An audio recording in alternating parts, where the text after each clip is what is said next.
No final de janeiro de 1945, Berlim estava imersa em um ambiente de colapso emocional e caos total. As sirenes antiaéreas soavam pontualmente 2 vezes por noite, às 8 e depois às 11. Os deslocados que chegavam do leste traziam relatos assustadores sobre o que acontecia nas mãos do Exército Vermelho. Enquanto isso, a Hungria, até então um aliado firme do eixo nos Balcãs, parecia ter mudado definitivamente de lado ao apoiar a União Soviética. As notícias sobre o avanço veloz das forças soviéticas espalhavam o pânico, e a população já assumia que a frente oriental estava irremediavelmente desmoronando. Entre os soldados comuns circulava a esperança de que os soviéticos executassem apenas os oficiais e os homens das SS, enquanto os funcionários civis e os trabalhadores tentavam se convencer de que não seriam vítimas de represálias por parte do invasor. As informações mais confiáveis sobre o estado da frente ocidental não vinham de fontes oficiais, mas circulavam informalmente graças ao pessoal ferroviário. Esses trabalhadores costumavam estar melhor informados sobre os avanços inimigos do que o próprio alto comando. À medida que a guerra avançava, cada vez mais cidadãos alemães optavam por arriscar e escutar clandestinamente as transmissões da BBC, mesmo sabendo que uma simples denúncia de um vizinho à Gestapo podia levá-los diretamente a um campo de concentração. Apesar disso, muitos seguidores fervorosos de Hitler e Goebbels continuavam acreditando cegamente nas versões difundidas pelo Ministério da Propaganda, conhecido como PROMI. O transporte urbano seguia paralisado, o que obrigava os trabalhadores a contornar diariamente os escombros para chegar aos seus postos. Alguns conseguiam improvisar abrigos em apartamentos próximos ao local de trabalho para evitar deslocamentos.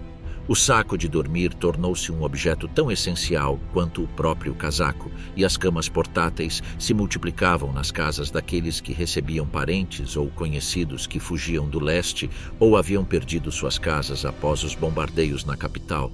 Entre aqueles que tinham contatos ou recursos, começavam a circular planos de fuga de Berlim, impulsionados por histórias inquietantes sobre proprietários executados sumariamente por tropas soviéticas na Prússia Oriental.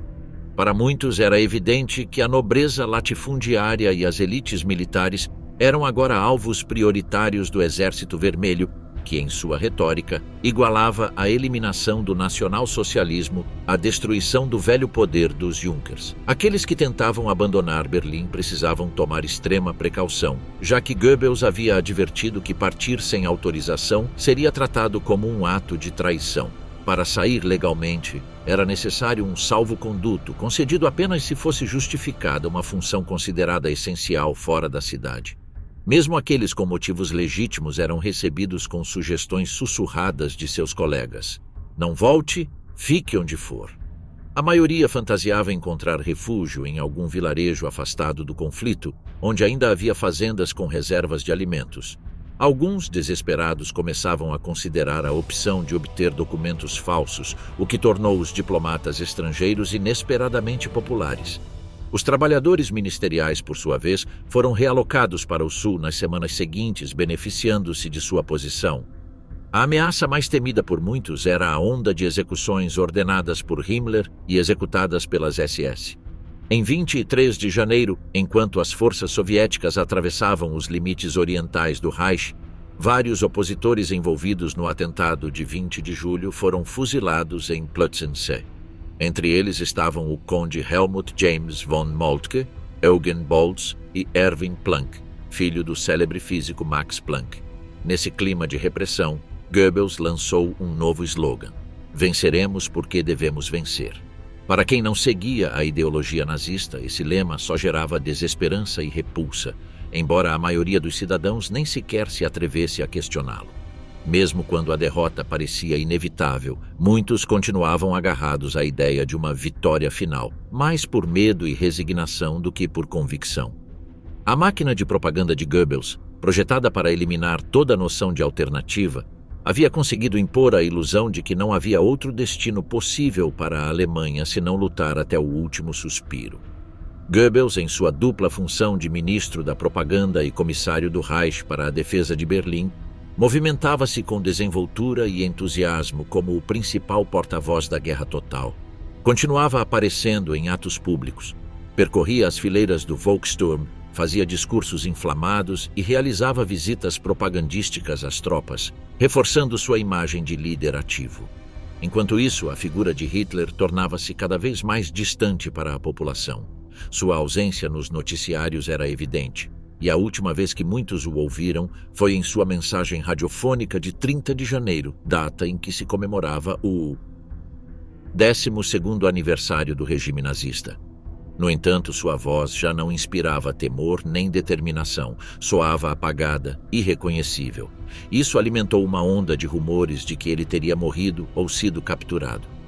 O regime nunca esclareceu se o Führer estava em seu refúgio em Berchtesgaden ou ainda escondido em Berlim.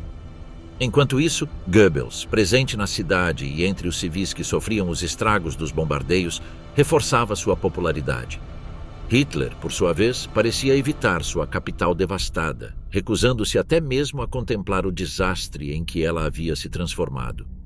O destino brutal que aguardava os civis alemães estava apenas começando, e em lugares como Breslau, a tragédia atingiu níveis insuportáveis. Com o avanço imparável do Exército Vermelho e dos tanques do general Leliushenko, a cidade foi mergulhada em pânico. Embora não se saiba com certeza se alguns refugiados morreram nos navios afundados durante a fuga, o que está documentado é o sofrimento de milhares de mulheres e crianças que tentaram escapar a pé em pleno inverno. Os homens que ainda não estavam recrutados pela Wehrmacht foram mobilizados pelo Volkssturm para defender a cidade, deixando para trás suas famílias. Assim, as mães ficaram sozinhas, empurradas pelo desespero, enquanto as ruas eram percorridas por alto-falantes que exortavam a evacuar o quanto antes. Aqueles que não conseguiram embarcar nos trens lotados tiveram que partir com os filhos nos braços, confiando na promessa de ajuda da NSV, a Organização de Assistência do Partido Nazista. Carregavam mochilas com leite em pó, cobertores e garrafas térmicas com leite quente, tentando proteger seus bebês do frio extremo. Mas, ao chegar aos limites da cidade, a realidade era devastadora. Estavam sozinhas. Quase nenhum veículo circulava, e a maioria tinha que avançar a pé por estradas cobertas de neve. As mães, exaustas, acabavam abandonando os carrinhos de bebê, levando os filhos diretamente nos braços. O vento gelado transformava o conteúdo das térmicas em líquido gelado, e alimentar os lactentes tornava-se uma tarefa desesperada. Muitas tentavam amamentar em galpões ou atrás de muros, qualquer abrigo contra o vento, mas o frio era implacável. O leite não saía, e o corpo das mães começava a perder calor de maneira alarmante. Algumas sofriam congelamentos nos seios. Em uma carta enviada por uma jovem mãe à sua progenitora, ela relatava com angústia como seu filho morreu de hipotermia. E como outras mulheres arrasadas, choravam abraçadas ao corpo inerte de seus bebês. Ao longo dos caminhos havia figuras silenciosas, mães sentadas na neve, com crianças pequenas ao redor, tremendo, sem saber se sua mãe ainda estava viva ou havia morrido de exaustão e frio.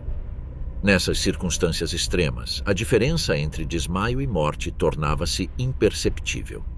Aquilo não era uma evacuação, era o início de um calvário.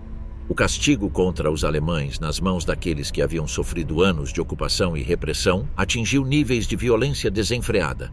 Tamanha era a sede de vingança entre as fileiras polonesas que chegou a causar preocupação dentro do próprio aparato soviético. O general Ivan Serov, chefe do NKVD designado para a primeira frente bielorrussa, enviou um relatório à Lavrenti Beria, alertando que o comportamento das tropas polonesas estava dificultando seriamente os trabalhos de inteligência militar. Segundo relatava, os soldados do primeiro exército polonês tratavam os prisioneiros alemães com brutalidade descontrolada. Em muitos casos, os capturados jamais chegavam aos locais previstos de reclusão.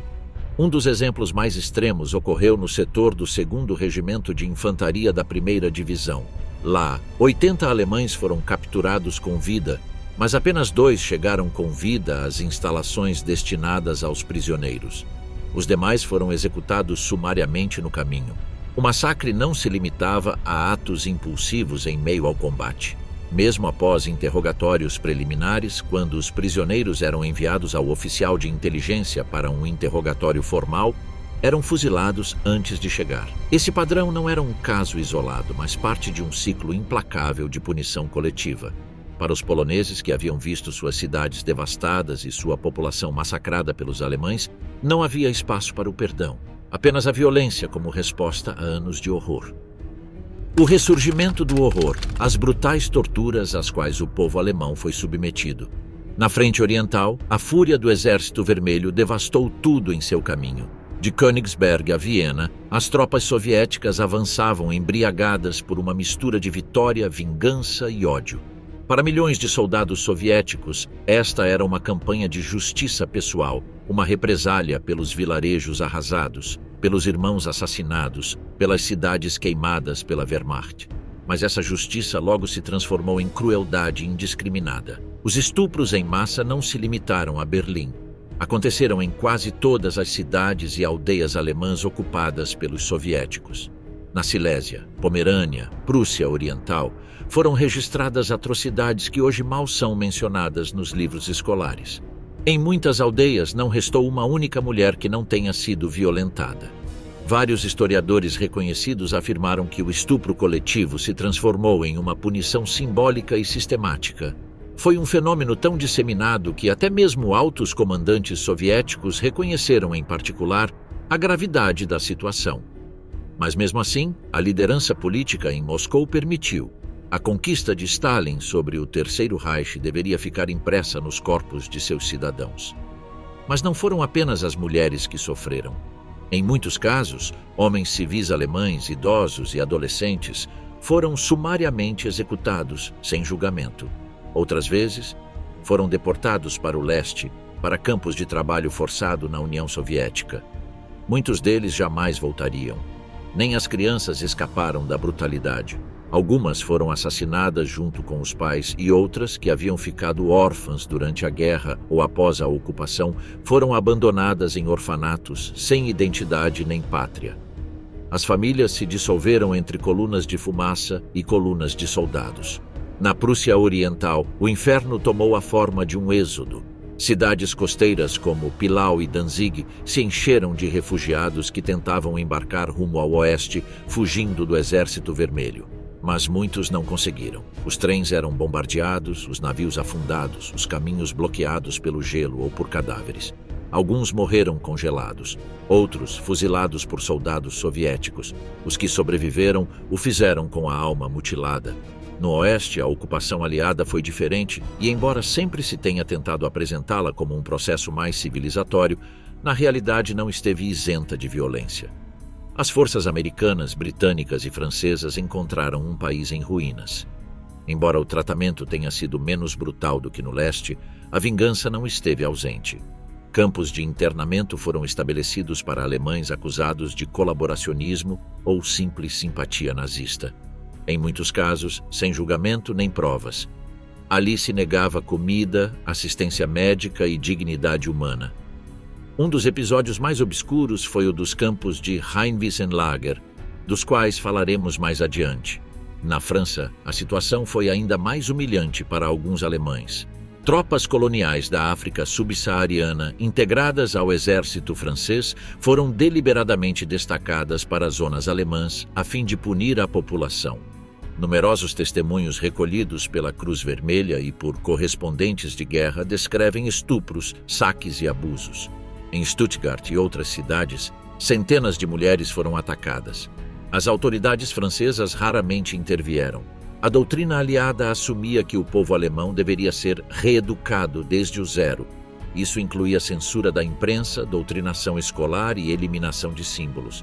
Mas também significava humilhação coletiva. Crianças alemãs eram obrigadas a assistir a filmes sobre os campos de concentração. Populações inteiras foram forçadas a enterrar cadáveres de vítimas do Holocausto. Tudo isso com o objetivo de inculcar uma culpa perpétua. Mas a linha entre justiça e vingança é frágil. Em muitas cidades do sul da Alemanha, soldados americanos organizaram desfiles forçados de civis diante de valas comuns. Em outras, colocaram cartazes dizendo: "Aqui morreram os verdadeiros alemães".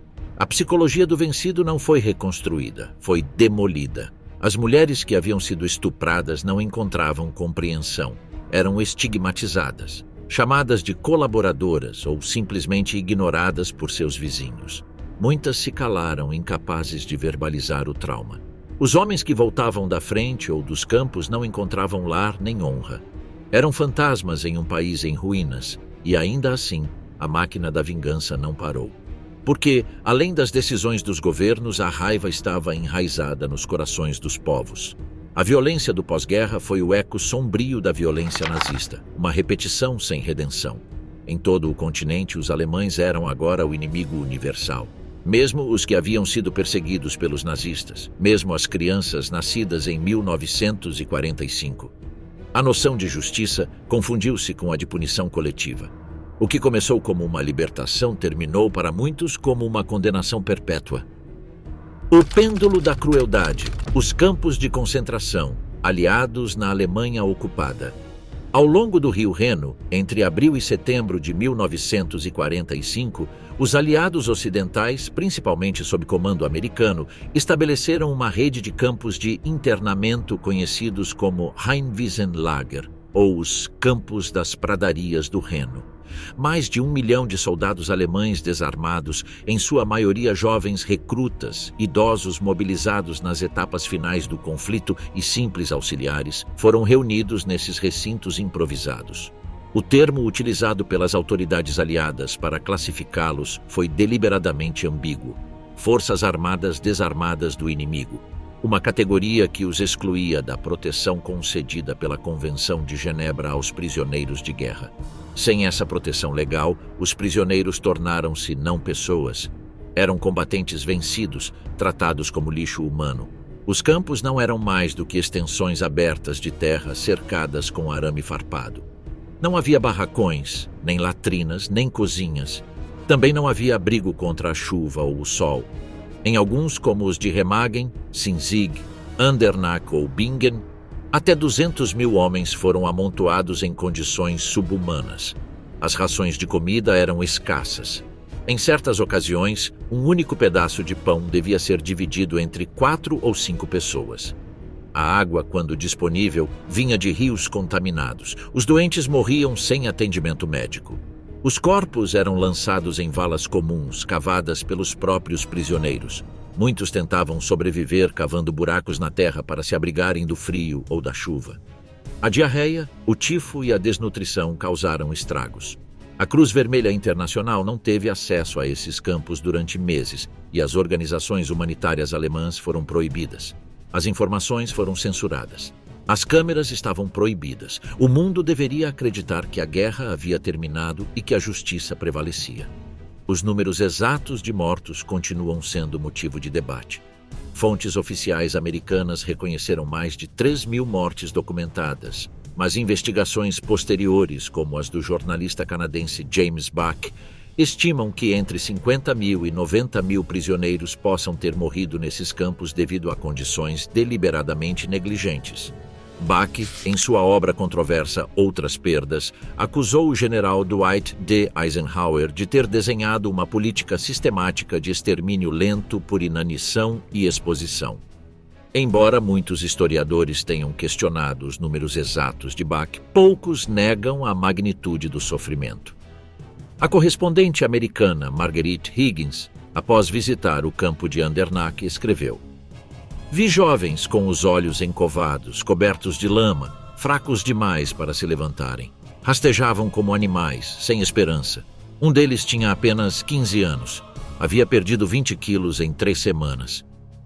No campo de Andernach, uma jovem alemã chamada Erika, que morava perto do perímetro, relatou que as mulheres do vilarejo tentavam lançar pão por cima das cercas, apenas para ver os guardas americanos pisotearem o alimento ou jogá-lo de volta com insultos. Segundo seu testemunho, eles não eram nazistas, não eram criminosos, eram nossos irmãos, nossos pais, nossos filhos. Eram tratados como se fossem pragas. As mulheres alemãs que tentavam ajudar os prisioneiros eram, por vezes, presas por colaboração com o inimigo. Ninguém deveria demonstrar compaixão pelos vencidos. O castigo coletivo fazia parte da nova ordem moral.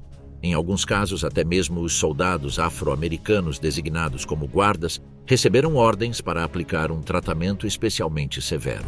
O simbolismo não era casual. Tratava-se de inverter a narrativa racial do nazismo, ainda que ao custo de novas humilhações. Quando finalmente os campos foram desmantelados no final de 1945, os sobreviventes saíram de lá como espectros.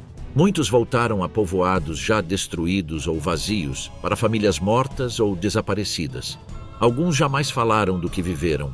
Outros morreram nos anos seguintes, incapazes de reconstruir uma vida sobre os alicerces do ódio e da humilhação.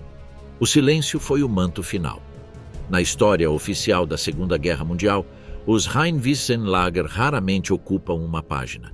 O relato vitorioso prefere lembrar os crimes do nazismo, mas não os castigos sem julgamento sofridos pelos vencidos. Os documentos sobre esses campos permaneceram classificados por décadas. Apenas com o passar dos anos começaram a vir à tona, impulsionados por historiadores independentes e testemunhos resgatados do esquecimento. Flucht und Vertreibung, o êxodo forçado do povo alemão. O ano de 1945 não marcou apenas o fim da guerra. Marcou também o fim de uma história milenar, a dos alemães assentados na Europa Oriental, em territórios como a Prússia Oriental, Silésia, Sudetos e regiões da Polônia, Tchecoslováquia, Hungria, Romênia e Balcãs. Uma presença que remontava, em alguns casos, aos tempos do Sacro Império Romano-Germânico, desapareceu quase da noite para o dia, apagada pela vingança, pela política e pelo caos.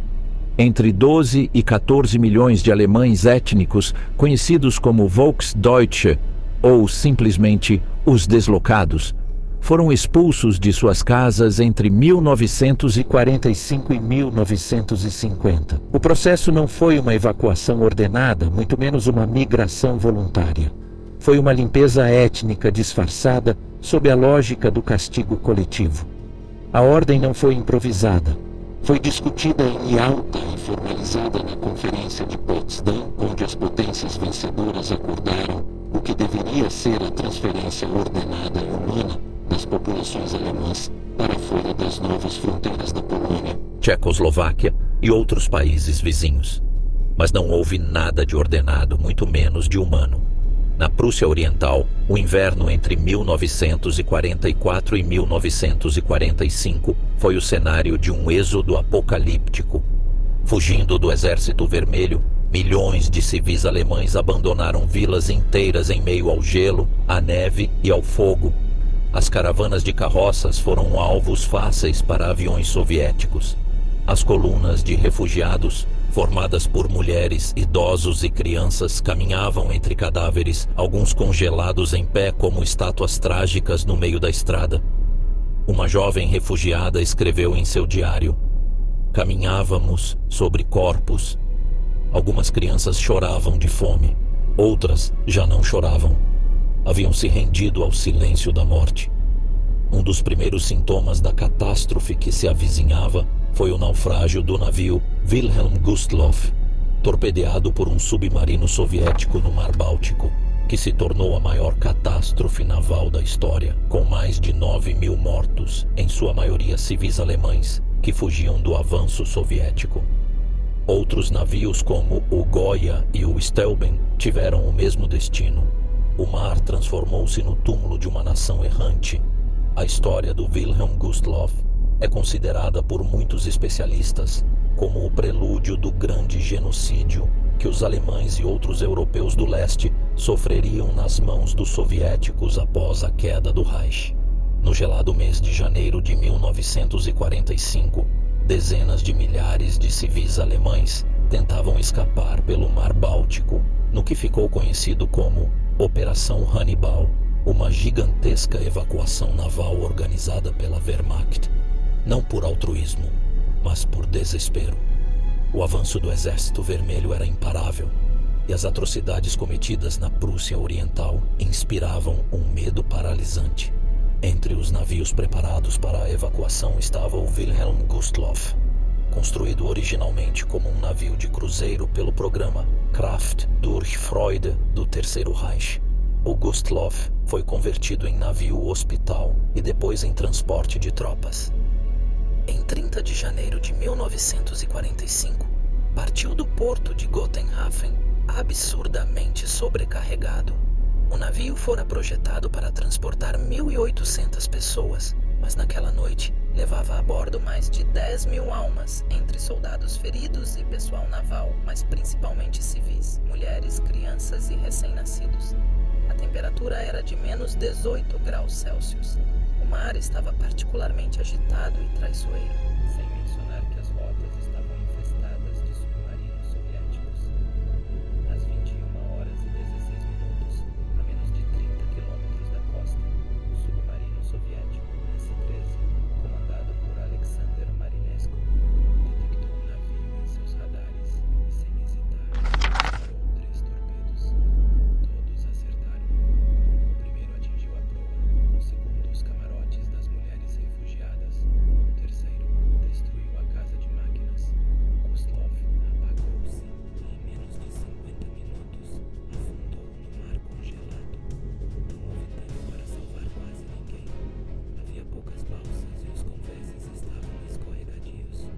Muitos morreram na explosão, outros foram esmagados pela multidão em pânico. Milhares caíram ao mar e morreram congelados em questão de minutos.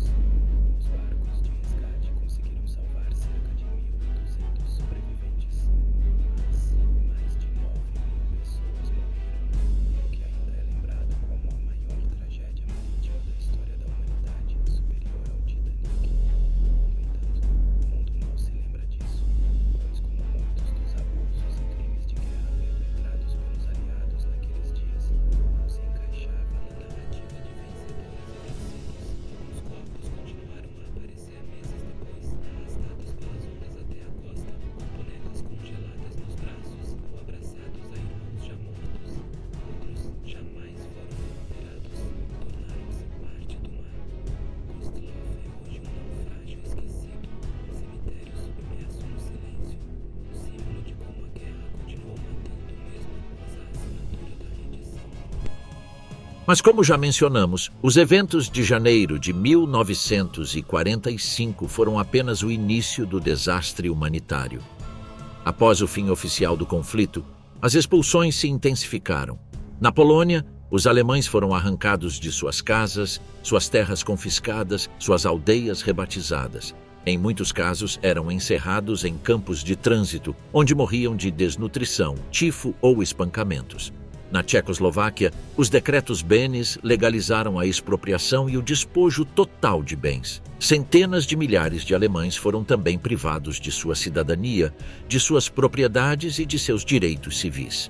Em algumas cidades, foram marcados com braçadeiras brancas ou cuspidos em praças públicas antes de serem obrigados a partir. Os trens usados durante a expulsão não eram diferentes dos trens do extermínio nazista. Vagões superlotados, sem água, sem comida, sem destino certo. Os que sobreviviam à viagem chegavam a uma Alemanha em ruínas, onde não eram recebidos como vítimas, mas como um fardo incômodo. Na Hungria, Romênia e Iugoslávia, o padrão se repetiu. Os Volksdeutsche tiveram tudo confiscado. Milhares foram deportados para campos de trabalho forçado na União Soviética. Na Iugoslávia, sob o regime de Tito, dezenas de milhares foram executados ou morreram em campos como Gakova e Knichanin, onde a taxa de mortalidade chegou a 30%. Foram acusados de traição, colaboração e fascismo, embora muitos jamais tivessem qualquer contato com o regime nazista. Os números são esmagadores. Entre 500 mil e 2 milhões de mortos, segundo diversas fontes, entre as vítimas da expulsão e do êxodo. Os historiadores mais conservadores falam em pelo menos 600 mil vidas perdidas. Mas além dos números há a tragédia invisível, a perda de um mundo. Aldeias inteiras desapareceram. Igrejas luteranas seculares foram fechadas. Dialetos únicos foram esquecidos. Os fios invisíveis que uniam gerações foram rompidos.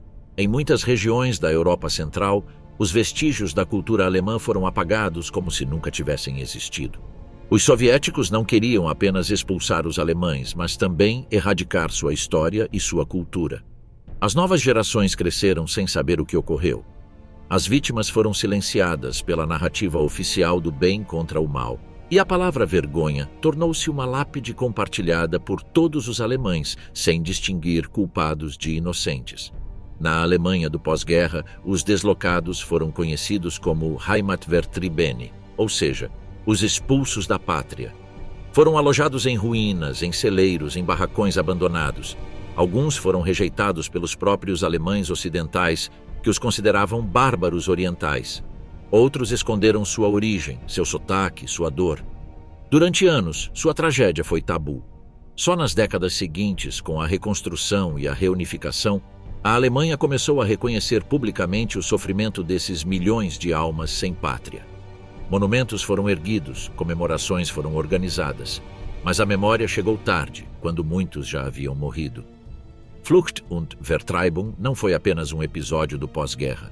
Foi uma purga demográfica com implicações culturais, psicológicas e morais. Foi o castigo dos vivos pelos crimes dos mortos, e foi também o ponto final de uma Alemanha plural, estendida além do Elba, cujos vestígios hoje sobrevivem apenas em lápides esquecidas e nomes apagados dos mapas. A fúria da libertação, execuções de civis alemães na Tchecoslováquia.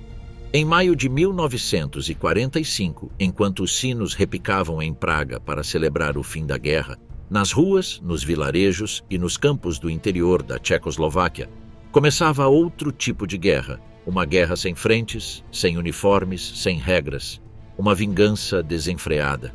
Durante 6 anos, os alemães haviam ocupado a Tchecoslováquia com brutal eficiência. Agora, o pêndulo oscilava com igual violência, mas para o lado oposto. Já não se tratava de justiça, tratava-se de expulsar, humilhar, aniquilar.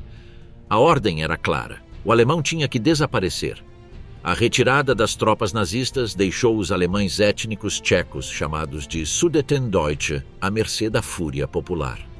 Eram cerca de 3 milhões de pessoas que haviam vivido por gerações nos Sudetos e que agora eram consideradas traidoras, inimigas internas, vestígios de um regime criminoso. A imprensa tcheca os chamava de feras germânicas. Os líderes políticos falavam de uma limpeza necessária, e a população, que havia sido abusada, ferida e humilhada durante anos, tornou-se a executora de seus antigos algozes. Um dos episódios mais sombrios ocorreu na cidade de Ust nad Labem, em 31 de julho de 1945. Uma misteriosa explosão em um depósito de munições serviu de pretexto para um pogrom brutal contra a comunidade alemã local. As autoridades tchecas alegaram, sem provas, que se tratava de sabotagem alemã. Em resposta, multidões armadas com paus, facas e rifles saíram às ruas e caçaram os alemães como se fossem animais. Mais de 80 pessoas foram assassinadas publicamente, algumas lançadas vivas no rio Elba. Outro cenário de horror ocorreu em Postoloprty, uma pequena localidade no norte do país. Em junho de 1945, mais de 700 civis alemães, em sua maioria homens e adolescentes, foram presos e executados nos arredores do vilarejo por milícias tchecas, sem acusações nem julgamento justo, apenas pela vontade vingativa do povo. Os corpos foram enterrados em valas comuns. Durante décadas, o episódio foi oficialmente negado, até que nos anos 2000 escavações confirmaram os testemunhos. Em Brno, capital da Morávia, aconteceu uma das marchas da morte mais cruéis do período. Na noite de 30 de maio de 1945, mais de 20 mil alemães, em sua maioria mulheres, idosos e crianças, foram expulsos da cidade a pé, sob vigilância armada, rumo à fronteira com a Áustria. Não lhes foi permitido levar mais do que podiam carregar. A marcha ocorreu sob calor extremo, sem água nem alimentos. Entre 1.500 e 5.000 pessoas morreram no trajeto ou nos campos de concentração improvisados que foram montados nos dias seguintes. Uma enfermeira tcheca que presenciou a cena escreveu: "Vi quando obrigaram uma mulher a deixar seu bebê à beira do caminho. Ela não podia mais carregá-lo. Suplicou. Chorou. Ninguém a ajudou. Os massacres se repetiram por todo o país. Em Žatec, Chomutov, Louny e Karlovy as milícias populares, muitas vezes com apoio das autoridades locais ou de membros do Partido Comunista, executaram centenas de alemães sem distinção de idade ou gênero. Alguns foram forçados a caminhar sobre minas desativadas, outros foram torturados publicamente ou estuprados em grupo. As mulheres eram frequentemente despidas, raspadas, marcadas com suásticas, violentadas e depois assassinadas. Tudo ocorria à luz do dia, às vezes com aplausos dos vizinhos, outras vezes com o silêncio aterrador daqueles que sabiam que seriam os próximos. O presidente Edvard Benes, líder do governo tchecoslovaco no exílio durante a guerra, não apenas tolerou essa violência, como também a legitimou.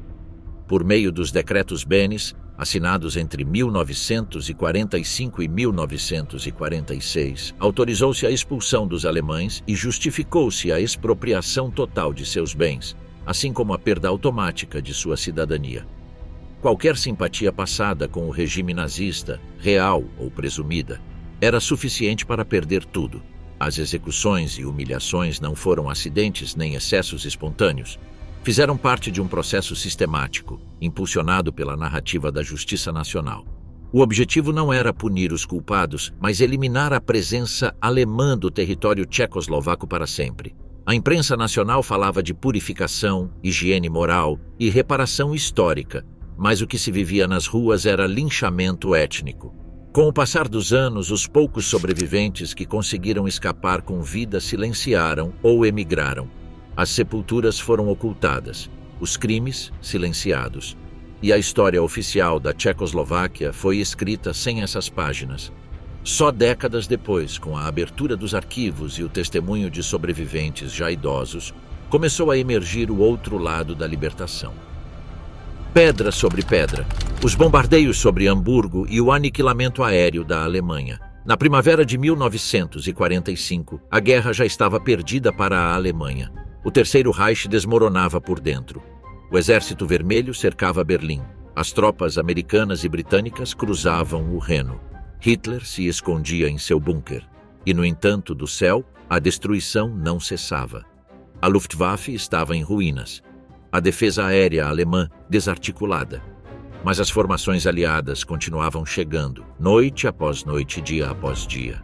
Os bombardeiros quadrimotores britânicos Lancaster e Halifax, junto aos B-17 e B-24 americanos, lançavam milhares de toneladas de bombas sobre cidades abertas, sobre bairros operários, hospitais, escolas, igrejas, estações de trem e abrigos antiaéreos. Não se tratava de um erro, mas de uma estratégia insidiosa. Desde 1942, os aliados haviam adotado uma doutrina conhecida como bombardeio moral, concebida por figuras como Arthur Harris, comandante do Bomber Command britânico. A teoria era simples e brutal: semear o terror entre a população civil, quebrar o moral, destruir toda a capacidade de resistência, até mesmo espiritual. Em 1943, Hamburgo já havia sido vítima da famosa Operação Gomorra, uma série de ataques que deixaram mais de 35 mil mortos e reduziram bairros inteiros a pó. Mas em 1945, quando tudo já estava perdido, os bombardeios voltaram. Desta vez, sem a necessidade de utilizar alvos militares ou estratégicos como pretexto, era um castigo puro e duro. Em 8 de abril de 1945, uma onda de mais de 500 bombardeiros britânicos sobrevoou Hamburgo, lançando mais de 3.000 toneladas de explosivos e bombas incendiárias. O objetivo era acelerar o colapso. O que deixaram para trás foi uma cidade fantasma, uma cratera fumegante sobre os restos de uma metrópole que, anos antes, havia sido símbolo do comércio e da cultura alemã. As bombas não distinguiam entre soldados e civis. Caíam sobre hospitais cheios de feridos, sobre asilos de idosos, sobre abrigos improvisados onde crianças dormiam no chão. As bombas incendiárias provocavam redemoinhos de fogo alimentados pelo oxigênio sugado dos porões. As temperaturas alcançavam os 1000 graus Celsius, o asfalto derretia, as pessoas queimavam vivas ou morriam asfixiadas ao abrir a porta do abrigo e respirar o ar superaquecido. Mais de 20.000 pessoas morreram em Hamburgo apenas nos bombardeios de março e abril de 1945. A maioria, civis. Muitos, idosos, mulheres, crianças. Outros, prisioneiros de guerra aliados ou refugiados alemães que fugiam do leste. Ironicamente, muitos dos mortos não eram nazistas nem soldados, mas vítimas dos próprios crimes do regime, agora pagando com suas vidas. Mas Hamburgo não foi a única. Dresden, Würzburg, Pforzheim, Kassel, Hildesheim, Halberstadt, Leipzig, Potsdam e dezenas de outras cidades menores foram apagadas do mapa. Em 13 de fevereiro de 1945, Dresden, uma cidade sem importância militar direta, sem grandes fábricas ou concentrações de tropas, Foi atacada por mais de 1.200 aviões. As bombas incendiárias transformaram o centro barroco da cidade em um forno. Morreram entre 25 mil e 35 mil pessoas em uma única noite. A grande maioria, refugiados e civis desarmados. Os corpos ficaram carbonizados, irreconhecíveis, empilhados em praças abertas antes de serem enterrados em valas comuns. Em Pforzheim, em 23 de fevereiro de 1945, em apenas 20 minutos, mais de 17 mil pessoas morreram. A cidade tinha 65 mil habitantes. Foi uma das taxas de destruição mais altas de toda a guerra. Alguns dos ataques foram realizados até mesmo após a rendição de facto das tropas alemãs em certas regiões, quando já não existia nenhuma ameaça estratégica. O propósito, então, parecia ser a demolição psicológica definitiva, a eliminação total de qualquer vestígio de orgulho, cultura ou humanidade no coração da Alemanha. Em muitos casos, os relatórios de inteligência aliados reconheciam que os alvos eram mínimos ou sem importância tática, mas a máquina de bombardeio continuava operando com uma brutalidade rotineira, quase administrativa. E embora muitos cidadãos aliados desconhecessem os detalhes desses bombardeios, outros os celebravam como retribuição merecida. A imprensa falava em reduzir o covil nazista a escombros, enquanto as imagens que chegavam do terreno, quando chegavam, mostravam apenas ruínas, sem nomes, sem gritos. O horror ficou registrado na memória dos sobreviventes, nas fotografias tiradas em segredo, nos relatos resgatados décadas depois. Hamburgo foi transformada em um deserto de tijolos carbonizados, suas igrejas carbonizadas, seus hospitais esmagados, suas ruas irreconhecíveis. Os que emergiram dos abrigos viram uma cidade morta. Mas além da destruição física, o bombardeio total foi um ato de extermínio cultural e emocional. Corpos morreram, mas também histórias, famílias, memórias, bibliotecas, museus, gerações inteiras de identidade. Ao fim da guerra, nem todos os crimes foram julgados. Alguns permaneceram envoltos na fumaça da vitória, mas as cinzas de Hamburgo, de Dresden, de tantas cidades alemãs continuam falando. Seus mortos não gritam, ardem em silêncio. O colapso de Demmin, a trágica história da cidade que escolheu morrer. Na primavera de 1945, às margens do rio Peene, a pequena cidade alemã de Demmin tornou-se o cenário de um dos atos mais trágicos e menos conhecidos do final da Segunda Guerra Mundial. Enquanto as forças do Exército Vermelho avançavam implacavelmente desde o leste, destruindo tudo em seu caminho, Demmin aguardava seu destino com pavor. As notícias se espalhavam como pólvora. Relatos de estupros, assassinatos, saques e mutilações chegavam das vilas vizinhas. Ninguém sabia com certeza o que era real e o que era boato, mas o medo já tinha se enraizado profundamente. A cidade estava praticamente indefesa. A Wehrmacht havia se retirado, explodindo as pontes sobre o rio Peene durante a retirada, tentando atrasar o avanço soviético. Tudo o que deixaram para trás foram civis aterrorizados, idosos, mulheres, crianças, e o eco do que estava por vir. Em 30 de abril de 1945, o Exército Vermelho entrou em Demmin. Apenas algumas horas depois, as primeiras casas já estavam em chamas. Foram relatados saques em massa, estupros sistemáticos, espancamentos e execuções sumárias. Os soldados iam de porta em porta, armados não apenas com fuzis, mas com o poder absoluto de quem venceu e não teme qualquer represália. Para os habitantes de Demmin, o inferno não era uma simbologia religiosa. Havia se tornado concreto e real. Estava nas ruas, nas portas de suas casas. Diante do horror que se desenrolava diante de seus olhos e do que ainda temiam que pudesse acontecer, centenas de famílias tomaram uma decisão desesperada: acabar com tudo. Fizeram isso de todas as formas possíveis. O Peene tornou-se um cenário fúnebre. Mães com os filhos amarrados ao corpo lançavam-se nas águas. Algumas se asseguravam de que os pequenos não pudessem flutuar, amarrando pedras ao redor do pescoço deles. Nas margens, soldados soviéticos observavam. Às vezes riam, outras vezes atiravam, mas em geral simplesmente deixavam que tudo acontecesse. Documentos oficiais registraram pelo menos 900 mortes, mas historiadores estimam que o número real ultrapassa os 1.200.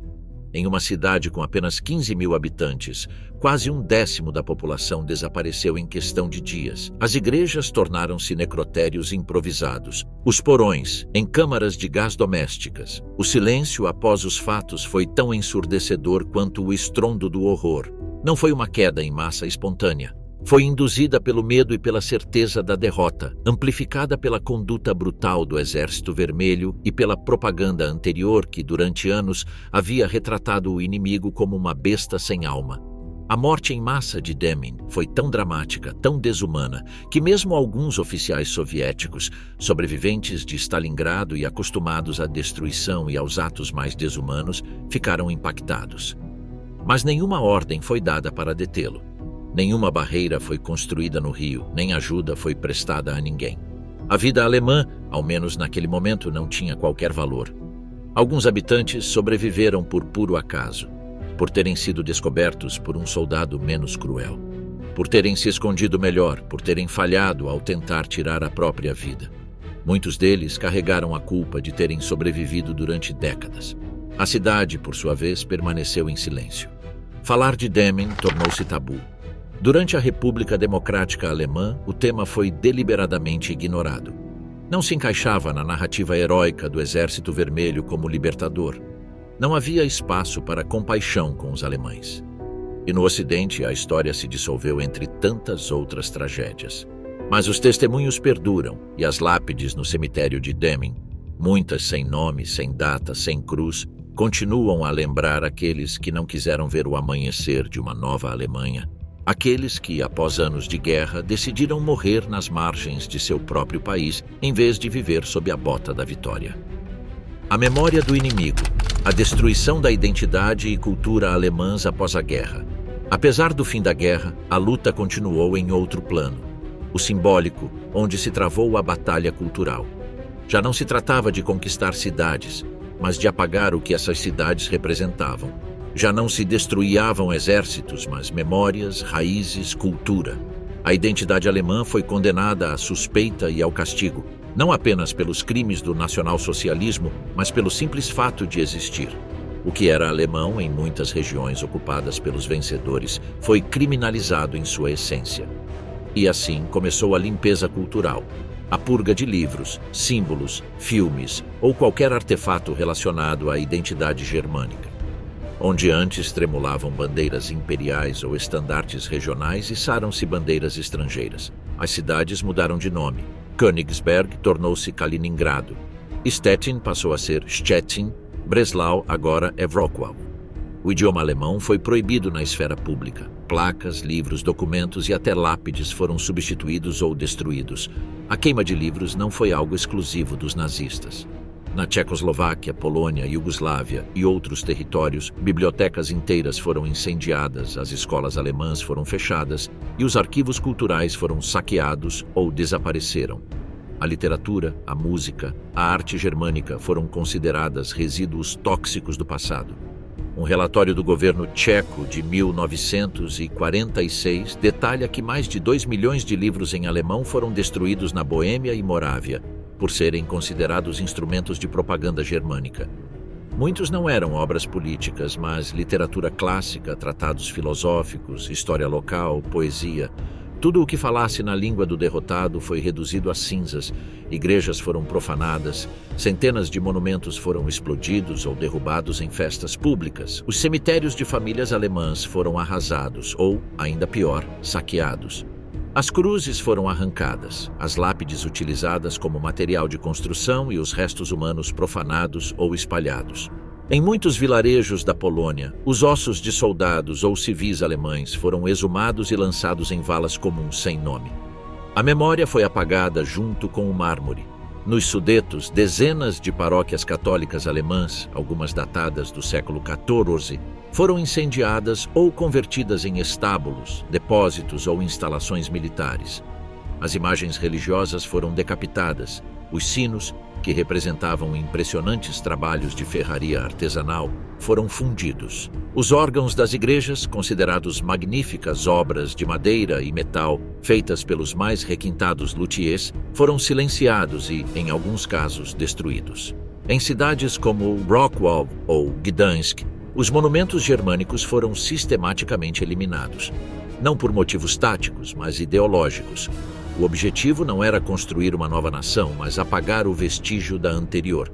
E na zona controlada pela União Soviética, o processo foi ainda mais radical. Kaliningrado, a antiga Königsberg, berço de filósofos como Immanuel Kant, foi repovoada por russos e ucranianos. O idioma alemão desapareceu em questão de semanas. O castelo dos duques prussianos foi demolido com explosivos em 1968, não por razões estruturais, mas porque era considerado um símbolo imperialista. O que havia sido um centro de saber, história e arquitetura foi reduzido a pó. Na RDA, o controle ideológico comunista também aplicou um filtro cultural. Só se permitia uma forma de ser alemão, a do novo homem socialista. O passado burguês, aristocrático ou regional, foi silenciado. As tradições populares, como os cantos folclóricos, as lendas locais e as danças e trajes regionais ou ortodoxos, foram considerados nacionalistas ou perigosamente nostálgicos e deixados para morrer. Essa violência simbólica tinha um propósito: reeducar pela força, desnacionalizar o povo vencido. Se não se podia matar o alemão fisicamente, matava-se espiritualmente. O objetivo não era apenas vencê-lo, mas fazê-lo esquecer o que foi. Um sobrevivente de Breslau descreveu: "Voltamos anos depois e não reconhecemos nada. As ruas ainda estavam lá, mas tinham outros nomes. As casas estavam de pé, mas não as nossas. Os túmulos dos meus avós haviam desaparecido. Era como se nunca tivéssemos existido." Em muitos casos, o novo ocupante construiu sobre as ruínas do antigo.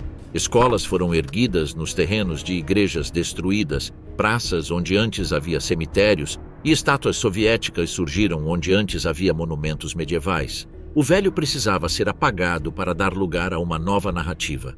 Esse tipo de violência, invisível e lenta, é uma das mais devastadoras, porque não deixa cicatrizes físicas, apenas ausência e desenraizamento. Crianças nascidas no exílio cresceram sem saber onde ficavam as casas de seus avós. Os dialetos regionais desapareceram, os sobrenomes foram deformados, os costumes ridicularizados ou proibidos. O que era alemão para muitos tornou-se algo a ser escondido para poder sobreviver. Mas após tanto horror, depois que os nazistas foram julgados e proscritos da vida política europeia, aos poucos os alemães começaram a se reconstruir, primeiro em sua identidade e depois por meio de suas cidades. E se houve um grupo responsável por resgatar o espírito alemão do ostracismo e do esquecimento, esse grupo foram as Trümmerfrauen, as mães da nova Alemanha. Trümmerfrauen, as mulheres dos escombros que reconstruíram uma nação. Quando o pó da guerra assentou sobre a Alemanha, a nação estava em ruínas. Não apenas em sentido literal, suas cidades eram esqueletos carbonizados do que um dia foram, mas também seu espírito, sua identidade, sua alma coletiva jaziam em pedaços. Berlim, Hamburgo, Dresden, Munique, Frankfurt, cidades inteiras reduzidas a escombros, com ruas irreconhecíveis, sem serviços básicos, sem transporte, sem comida. A Alemanha não apenas havia perdido a guerra, havia perdido sua identidade e sua história.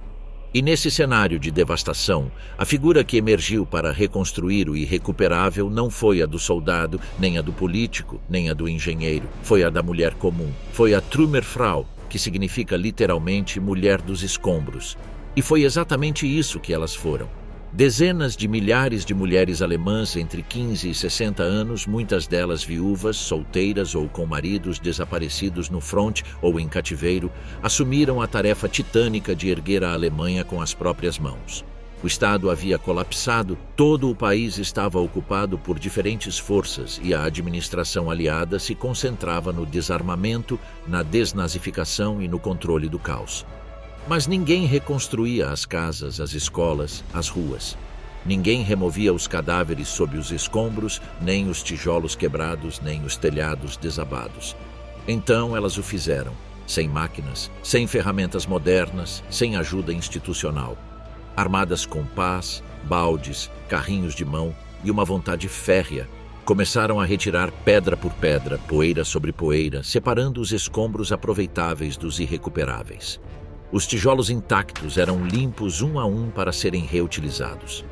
Cada pedaço de madeira ou metal era reciclado e assim, pouco a pouco, as ruínas das cidades destruídas se tornavam a matéria-prima da nova nação. Às vezes, faziam isso organizadas em brigadas comunitárias, outras vezes, por iniciativa dos vizinhos.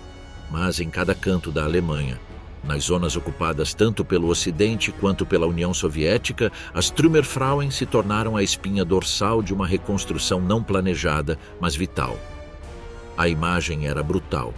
Mulheres cobertas de poeira, com trapos como roupas, os cabelos presos, as mãos em carne viva. Não eram operárias profissionais. Muitas eram professoras, enfermeiras, esposas de classe média, artistas, jovens mães. Haviam vivido a guerra, sobrevivido a bombardeios, estupros, perdas e fome. E mesmo assim lá estavam, carregando pedras. Uma delas lembraria décadas depois. Tínhamos que limpar Berlim. Ninguém faria isso por nós. Não tínhamos nada a perder. Já havíamos perdido tudo. O dia a dia de uma Trümmerfrau era tão duro quanto a própria guerra.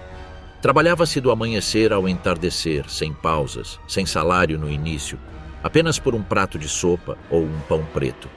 Sob a chuva ou o sol, entre ratos e cadáveres, entre paredes prestes a desabar. A tuberculose e outras doenças respiratórias eram comuns. Os aliados reconheceram seu trabalho parcialmente. Em alguns casos, foram recrutadas oficialmente pelas autoridades militares para limpar cidades destruídas. Em Berlim, por exemplo, mais de 60 mil mulheres participaram da remoção dos escombros nos primeiros anos do pós-guerra. Em cidades menores, esse número teve proporções ainda maiores em termos relativos. Mas seu papel foi minimizado na narrativa oficial durante décadas. Na Alemanha Ocidental, o foco foi colocado no milagre econômico, na liderança política, na recuperação industrial. A mulher foi novamente relegada ao papel de mãe e esposa. Raramente se reconhecia seu papel como pioneira da reconstrução física do país. Na Alemanha Oriental, por outro lado, o regime socialista promoveu a imagem da Trümmerfrau como heroína operária, símbolo da nova sociedade sem classes. Monumentos foram erguidos em sua homenagem, embora nem sempre fiéis aos fatos. As cidades começaram a respirar novamente graças a elas. As ruas foram desobstruídas, os edifícios reconstruídos e as escolas reabertas. A vida renasceu dos escombros. A Trümmerfrau não apenas reconstruiu edifícios, seu trabalho devolveu a dignidade a um povo que havia sido humilhado e ferido por seus próprios e pelos outros. Numa época em que ser alemão era sinônimo de culpa e em que as mulheres eram vistas como vítimas colaterais ou sobreviventes silenciosas, elas demonstraram uma capacidade de resiliência, sacrifício e força que o mundo não soube ou não quis ver. Elas não se rebelaram, não protestaram, não empunharam armas, mas reconstruíram uma nação com as mãos nuas e o fizeram em silêncio, sem aplausos, sem medalhas, sem estátuas, porque a Alemanha vencida, o heroísmo já não era celebrado. As últimas condecorações haviam sido associadas ao Holocausto. Realmente ninguém estava com ânimo para reconhecimentos suntuosos. Ainda assim, até hoje é possível encontrar em algumas cidades pequenas placas que recordam as Trümmerfrauen. Algumas esculturas e algumas ruas levam seu nome, mas seu maior monumento é o país que ajudaram a reconstruir, pedra por pedra, com dor e coragem. Onde havia ruína, ergueram um lar, souberam substituir o desespero por uma renovada perspectiva de futuro. Eram mulheres sem voz, sem poder, sem armas. E, no entanto, foram as que mais fizeram por uma nova Alemanha que, após o horror, escolheu não perecer, mas levantar-se. Renascer duas vezes, a divisão da Alemanha entre Oriente e Ocidente e a criação do Muro de Berlim. Quando caiu o pano da Segunda Guerra Mundial, Berlim não era uma cidade, era uma ferida aberta. Aquela metrópole vibrante que prometia se tornar o epicentro do Terceiro Reich, sonhado por Hitler, havia sido reduzida a um destroço fumegante, dividido, vigiado, reduzido a pó e ecos. As ruas estavam cheias de ruínas, os escombros cobriam as avenidas e os porões eram o único refúgio possível.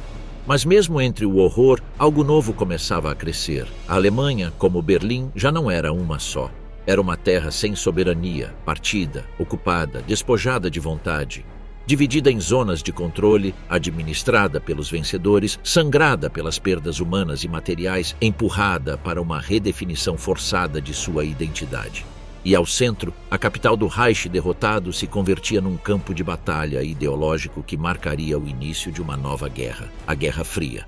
Essa Berlim, que havia sido o reflexo do ego magnânimo do Führer, estava prestes a se tornar a imagem de um conflito que dividiria o mundo em duas metades. Como já mencionamos, após a guerra, a Alemanha foi dividida em 4 zonas de ocupação: americana, britânica, francesa e soviética. Berlim, situada no coração do território soviético, também foi dividida em 4 setores. Essa situação, que supunha ser transitória, tornou-se permanente. Nos anos imediatamente posteriores à guerra, as diferenças ideológicas entre os aliados ocidentais e a União Soviética se aprofundaram. Não se tratava apenas de reconstrução, mas de como ela deveria ser feita, qual sistema político seria implantado, quais valores seriam priorizados. Capitalismo versus comunismo. Democracia parlamentar contra a ditadura do proletariado. A Alemanha se converteu no tabuleiro desse embate. E Berlim foi o peão mais frágil e simbólico. A ponte de Glienicke, o aeroporto de Tempelhof, os pontos de controle como Checkpoint Charlie, logo deixaram de ser simples lugares. Tornaram-se símbolos de um mundo partido ao meio. Mas naqueles primeiros anos a cidade ainda era uma só entidade devastada à espera de decisões externas. Os berlinenses, enquanto isso, viviam entre ruínas, sem calefação, sem água corrente em muitas zonas, com sistemas de transporte destruídos e sem alimentos suficientes. A fome era comum e o escambo se tornou a única forma de subsistência. No entanto, em meio ao colapso, começaram a surgir sinais de vida. As crianças brincavam entre os escombros, as igrejas voltavam a improvisar serviços religiosos e pequenos mercados negros floresciam nas esquinas. Os rádios recuperados tocavam melodias e os cinemas projetavam filmes antigos em salas sem poltronas. O espírito de Berlim, ferido mas não vencido, começava a pulsar novamente. Em 1949, a fratura foi definitiva. As zonas de ocupação ocidental se unificaram para formar a República Federal da Alemanha, com capital em Bonn. Como resposta, a zona soviética proclamou a República Democrática Alemã, com sede em Berlim Oriental. A Alemanha já não era um único país, mas 2 países que se olhavam com desconfiança, ambos nascidos da derrota. A RFA adotou um modelo democrático liberal com forte apoio dos Estados Unidos. Foi o ponto de partida do chamado Wirtschaftswunder, o milagre econômico alemão. Em poucos anos, suas cidades se modernizaram, suas indústrias ressurgiram e o marco alemão se estabilizou como moeda forte. A RDA, por sua vez, ficou sob o rígido controle do Partido Socialista Unificado, por meio do qual a União Soviética aplicou um modelo centralizado, coletivista, com nacionalização das indústrias e repressão política. O Ministério da Segurança do Estado, a temida Stasi, logo se tornou o símbolo do controle total. A Alemanha Ocidental olhava para o Oeste, a Alemanha Oriental olhava para o Leste, e no meio desse antagonismo, Berlim foi cortada ao meio. Embora a divisão física só tenha se concretizado em 1961 com a construção do muro, a separação mental, emocional e administrativa começou muito antes. Milhares de famílias foram divididas. As linhas de bonde terminavam em barricadas improvisadas e as estações de trem se transformaram em pontos de vigilância. Mas talvez o mais doloroso tenha sido a fragmentação da memória coletiva. Cada Alemanha construiu uma narrativa distinta do que havia acontecido. No Oeste, falava-se em reconstrução, perdão, olhar para frente. Reconheciam-se os crimes do nazismo, mas também se começava a falar timidamente das vítimas alemãs. Aos poucos, o discurso tornava-se mais matizado, embora nunca isento de polêmica. No Leste, ao contrário, a narrativa oficial era binária. A RDA se considerava antifascista, herdeira da resistência operária. Os crimes soviéticos, as deportações em massa, os estupros, a repressão, foram silenciados. A dor alemã não existia, salvo a do proletariado. As Trümmerfrauen, por exemplo, foram exaltadas como heroínas do socialismo, mas não como vítimas do colapso nacional. Apesar de tudo, a Alemanha ressurgiu. Ou melhor dizendo, ambas as Alemanhas ressurgiram, cada uma à sua maneira. No Ocidente, com a ajuda do Plano Marshall, reconstruíram-se cidades inteiras, fábricas foram erguidas, modernizou-se a infraestrutura. No Leste, sob pressão soviética, desenvolveu-se um sistema industrial planejado, com avanços em educação, habitação e saúde, mas ao custo da liberdade individual. Berlim se transformou no epicentro da tensão internacional. Ali onde antes se travava a batalha pela cidade, agora se travava a batalha das ideias. A cidade dividida era um símbolo mundial, um lugar onde a Guerra Fria tinha rosto humano. E, no entanto, a ferida nunca se fechou completamente. O sofrimento de milhões de civis alemães, as expulsões, os estupros, os massacres foram ignorados por décadas. Em parte por vergonha, em parte por imposição externa, em parte por medo de despertar demônios adormecidos.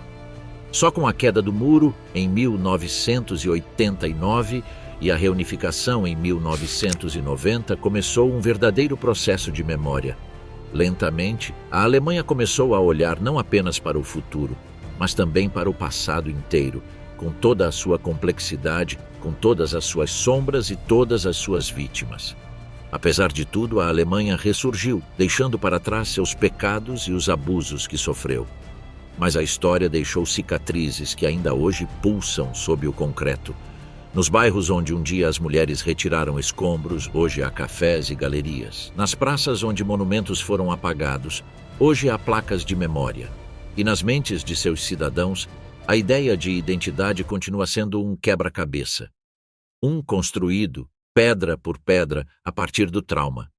Porque ainda é possível visitar os campos de concentração onde ocorreu o maior genocídio da humanidade. Mas também reconhecemos que inocentes pagaram pelos culpados, e a memória deve abarcar todas as vítimas, não apenas aquelas que o poder deseja destacar.